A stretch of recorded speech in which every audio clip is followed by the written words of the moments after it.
মনে করেন আপনি বিমানে করে দু দেশে যাচ্ছেন অথবা দেশের এক জায়গা থেকে আরেক জায়গায় যাচ্ছেন, কিন্তু আপনার বিমানটি যদি মাঝ আকাশে মেঘের সাথে ধাক্কা খায় তাহলে তখন কি হবে? আসলে সেরকম কিছুই হবে না, কারণ যখন বিমানটি মেঘের সাথে ধাক্কা খাবে তখন যদি বিমানটি হালকা হয় তাহলে একটু ভিতরে কেঁপে উঠবে এবং আপনি জানলা দিয়ে যদি বাইরে তাকান দেখতে পাবেন ঘন কুয়াশার মতো মেঘগুলো উড়ে যাচ্ছে। দেখতে বেশ ভালোই লাগে, মনে হয় একটু আলতো করে ছুঁয়ে দিয়ে যায়।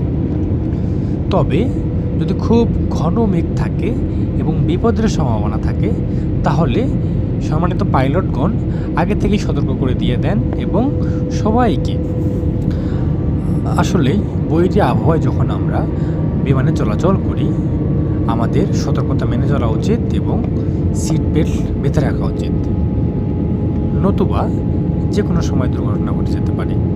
সবার যাত্রা শুভ হোক।